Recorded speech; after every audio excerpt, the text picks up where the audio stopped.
ശബരിമല സ്വർണ്ണക്കൊള്ളയുടെ രണ്ടാമത്തെ റിപ്പോർട്ട് ഹൈക്കോടതിന് മുന്നിൽ എത്തിക്കഴിഞ്ഞു. ആദ്യത്തെ റിപ്പോർട്ടിനകത്ത് ഉണ്ണികൃഷ്ണൻ പോറ്റിയുടെ അറസ്റ്റ്, അതുപോലെ തന്നെ ശബരിമലയിലെ ദേവസ്വം ബോർഡ് പ്രസിഡന്റ് കീഴിൽ നടന്ന തട്ടിപ്പ്, സ്വർണ്ണ തട്ടിപ്പുകളെ പറ്റിയൊക്കെയുള്ള റിപ്പോർട്ടുകളായിരുന്നു ആദ്യത്തെ ഹൈക്കോടതി സമർപ്പിച്ച SITയുടെ റിപ്പോർട്ട്. രണ്ടാമത്തെ റിപ്പോർട്ടും സമർപ്പിച്ചു കഴിഞ്ഞു.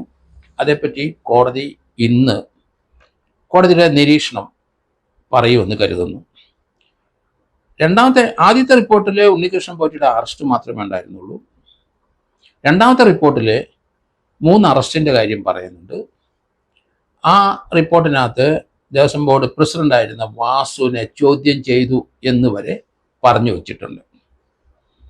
ഇനിയാണ് മുന്നോട്ടുള്ള ഗമനം എന്തെന്ന് കോടതിയുടെ നിർദ്ദേശം വരുമെന്ന് ഞാൻ കരുതുന്നു. കാരണം വാസുവിന് എന്താണ് പറയാനുള്ളത് എന്നുള്ളത് വരെ ചോദ്യം ചെയ്ത് ഹൈക്കോടതിയിൽ ബോധിപ്പിച്ചിട്ടുണ്ട്. ഇനി അടുത്ത നടപടിയിലേക്കാണ് SIT പോകുന്നത്. നേരത്തെ 2 ആഴ്ചക്കുള്ളിൽ ഒരു പ്രാഥമിക റിപ്പോർട്ട് കൊടുത്തെങ്കിലും ഇപ്പോഴത്തെ റിപ്പോർട്ട് 6 ആഴ്ചയ്ക്ക് ശേഷമാണ് ഹൈക്കോടതി കൊടുക്കുന്നത്. ഇനി ഒരു 4 ആഴ്ച അല്ലെങ്കിൽ 6 ആഴ്ചയോടെ വേണം ഈ കേസിൻ്റെ അന്വേഷണം പൂർത്തിയാക്കി ചാർജ് ഷീറ്റ് കൊടുക്കാൻ എന്നാണ് SITയുടെ ഹൈക്കോടതി കൊടുത്ത അപേക്ഷയുടെ കണ്ടൻസ്. ഇനി മൂന്നാമതൊരു കേസ് രജിസ്റ്റർ ചെയ്യാൻ ഓർഡറായി അല്ലെങ്കിൽ ആകും എന്ന് ഞാൻ കരുതുന്നു. മൂന്നാമത്തെ കേസ് ഉടൻ തന്നെ രജിസ്റ്റർ ചെയ്യും. ഹൈക്കോടതിയുടെ രജിസ്ട്രിയിൽ വേണ്ട നിർദ്ദേശം അക്കാര്യത്തിൽ ഡിവിഷൻ ബെഞ്ച് കൊടുത്തു കഴിഞ്ഞു, നേരത്തെ കൊടുത്തു കഴിഞ്ഞിരിക്കുന്നുണ്ട്. അതനുസരിച്ച് മൂന്നാമത്തെ FIR ഇപ്പോൾ ഉടനെ എടുക്കും, ഇന്ന് തന്നെ എടുക്കും. അന്വേഷണം മുന്നോട്ട് കൊണ്ടുപോകണം.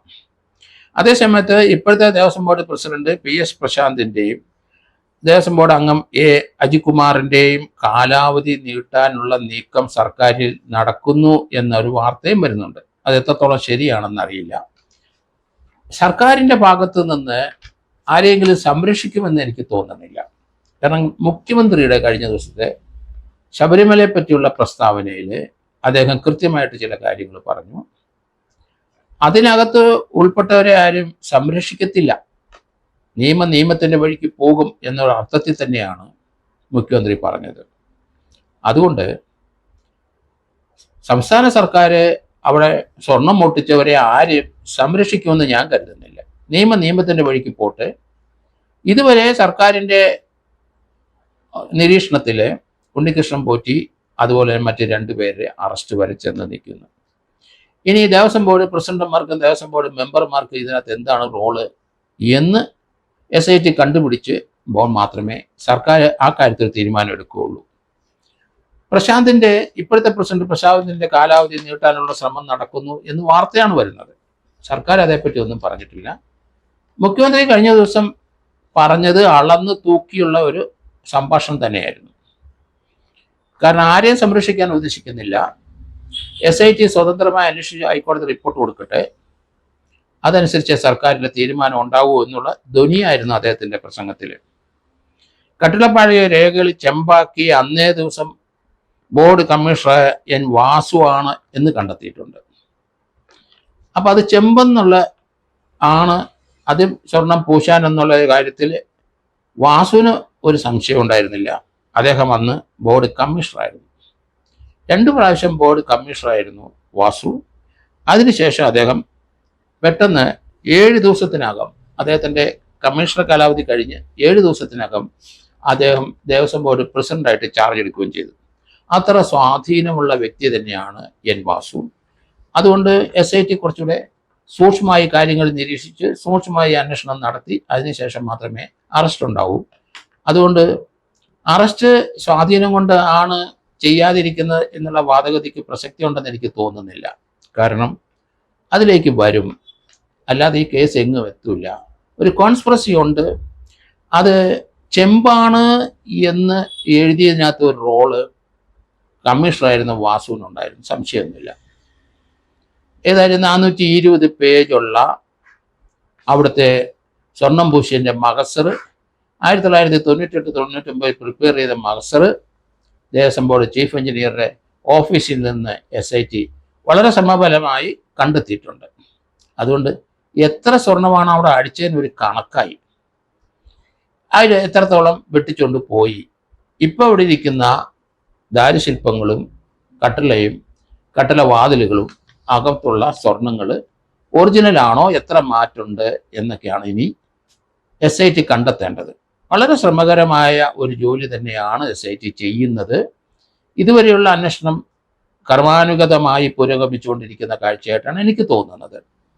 വാസുവിനെ അറസ്റ്റ് ചെയ്ത് കഴിഞ്ഞാൽ ധാരാളം തുടർച്ചയായിട്ടുള്ള അറസ്റ്റുകൾ വേണ്ടി വരും. ആദ്യത്തെ എഫ്ഐആറിനകത്ത് 11 പേരിൽ 3 പേരെ മാത്രമേ അറസ്റ്റ് ചെയ്തിട്ടുള്ളൂ. 8 പേരെ അതിൻ്റെ ഇനി അറസ്റ്റ് ചെയ്യാൻ കിടക്കുകയാണ്. അതിൽ ചിലരൊക്കെ റിട്ടയർ ചെയ്തിട്ടുണ്ട്. എങ്കിലും ജയശ്രീ ഉൾപ്പെടെയുള്ളവരെ അറസ്റ്റ് കിടക്കുകയാണ്. ജയശ്രീ മുൻകൂർ ജാമ്യത്തിനൊരു ശ്രമം ഹൈക്കോടതി നടത്തിയത് ഹൈക്കോടതി അത് തള്ളി. നിങ്ങൾ ഇവിടെയല്ല വരേണ്ടത് എന്ന് ഹൈക്കോടതി പറഞ്ഞിരിക്കുന്നു. നിങ്ങൾ എങ്ങനെയാണ് ഒരു ജാമ്യത്തിന് മൂവ് ചെയ്യേണ്ടതെന്ന് അത് ലോവർ കോടതി മുഖേന അവിടെ തള്ളിയെങ്കിൽ മാത്രമേ അടുത്ത കോടതിയിലോട്ട് പോകാൻ, സെക്ഷൻസിൽ പോകാൻ ഒക്കുള്ളൂ. Ranni judicial first class magistrate കോടതി ജാമ്യത്തിന് മൂവ് ചെയ്യേ ആ കോടതിയുടെ തീരുമാനം അറിയട്ടെ. അത് പ്രതികൂലമാണെങ്കിൽ പത്തനംതിട്ട ജില്ലാ കോടതി പോകേണ്ടി വരും. അവിടെയും പ്രതികൂലമാണെങ്കിൽ ആണ് ഹൈക്കോടതി പോകേണ്ടത്. ഹൈക്കോടതിയും പ്രതികൂലമാണെങ്കിൽ അവിടുന്ന് സുപ്രീം കോടതി വരെ പോകാം. അതിന് മുമ്പ് എന്തായാലും സറണ്ടർ ചെയ്യുന്നതാണ് നല്ലത്. അവർ സബ് ജയിലിൽ കിടക്കുന്ന സമയം കിടക്കട്ടെ. അതിനുശേഷം ജാമ്യത്തിന് അപേക്ഷിച്ചാൽ പോലീസിൻ്റെ അവരോട് അനുബന്ധിച്ചുള്ള കേസ് അവരെ ചോദ്യം ചെയ്യേണ്ട കാര്യങ്ങളും അതെല്ലാം കഴിയും. അവരെ ചോദ്യം ചെയ്ത് വിളിച്ചാൽ തീർച്ചയായിട്ടും അവരിൽ അറസ്റ്റിലേക്ക് പോകും. 8 പേര് കഴിഞ്ഞാൽ 3 പേര് കഴിഞ്ഞാൽ ഇനി 8 പേരെ കൂടെ അറസ്റ്റ് ചെയ്യുമ്പോൾ ആദ്യത്തെ എഫ്ഐആർ കംപ്ലീറ്റ് ആവുകയുള്ളൂ. ഇന്ന് ഹൈക്കോടതിയിലെ ചില സുപ്രധാന നിരീക്ഷണങ്ങൾ ഇക്കാര്യത്തിൽ വരും എന്ന് ഞാൻ കരുതുന്നു. ഇതുവരെയുള്ള അന്വേഷണത്തിൻ്റെ വിവരങ്ങൾ കൃത്യമായി SIT ഹൈക്കോടതി ബോധിപ്പിച്ചിട്ടുണ്ട്. അത് വെളിയിലെ പത്രക്കാർക്ക് ലഭിക്കില്ല. ഇൻ ക്യാമറ പ്രൊസീഡിങ്സ് ആണ്. ഇങ്ങനെയുള്ള അന്വേഷണ പുരോഗതിയും ഹൈക്കോടതി നിർദ്ദേശമൊന്നും വെളിയിൽ കൊടുക്കാൻ പാടില്ല എന്ന് ഹൈക്കോടതി നിർദ്ദേശിച്ചിട്ടുണ്ട്. അതുകൊണ്ട് ഇതിനകത്തൊരു ഇൻ്റർഫിയറൻസ് ഒന്നും ഉണ്ടാവുമെന്ന് ഞാൻ കരുതുന്നില്ല. ഗവൺമെൻറ്റിന് ഒരു ലിമിറ്റിനപ്പുറത്തോട് സഞ്ചരിക്കത്തില്ല എന്നാണ് മുഖ്യമന്ത്രിയുടെ സംസാരത്തിൽ നിന്ന് മനസ്സിലാകുന്നത്. കുറ്റക്കാർ ശിക്ഷ അനുഭവിച്ചോട്ടെ, അതിന് ഗവൺമെൻറ്റിന് എന്താണ്, അവരെ സംരക്ഷിക്കാനില്ല. പക്ഷേ ദേവസ്വം ബോർഡിലെ നടപടികൾ മുന്നോട്ട് കൊണ്ടുപോകും.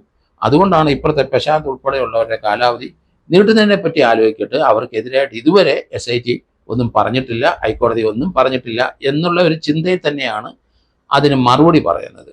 എന്തായാലും ഇന്നത്തെ കോടതിയുടെ നിർദ്ദേശം അനുസരിച്ച് കാര്യങ്ങൾ മുന്നോട്ട് പോകും. അതിനുശേഷം വാസുവിൻ്റെ അറസ്റ്റ് ഉണ്ടാവും. ആ വാസുവിൻ്റെ അറസ്റ്റിനോടൊപ്പം തന്നെ പിന്നീട് വരുന്ന അവിടുത്തെ ദേവസ്വം ബോർഡ് പ്രസിഡന്റുമാരുടെ റോളുകൾ, ഇതുവരെയുള്ള ദേവസ്വം ബോർഡ് പ്രസിഡന്റുമാർ ഇപ്പം പ്രശാന്ത് ഉൾപ്പെടെയുള്ളവരുടെ റോളുകൾ അത് SIT വ്യക്തമാക്കും, അല്ലെങ്കിൽ അന്വേഷിച്ച് കണ്ടെത്തും. അതിനുശേഷമാണ് തുടർച്ചയായിട്ടുള്ള അറസ്റ്റുകൾ ഉണ്ടാകുന്നതും കുറേ കൂടെ സ്വർണ്ണങ്ങൾ റിക്കവർ ചെയ്യേണ്ട ആവശ്യകതയും വരുന്നത്. ഇപ്പോഴത്തെ കേസിൻ്റെ അന്വേഷണം, ആദ്യത്തെ എഫ്ഐആറിൻ്റെ അന്വേഷണം ഒരു 4 ആഴ്ച കൊണ്ട് കംപ്ലീറ്റ് ആക്കാൻ സാധിക്കും എന്നാണ് SIT കരുതുന്നത്. ആ രീതിയിലുള്ള ഉത്തരവ് ഹൈക്കോടതി പുറപ്പെടുവിക്കും എന്നാണ് കരുതുന്നത്.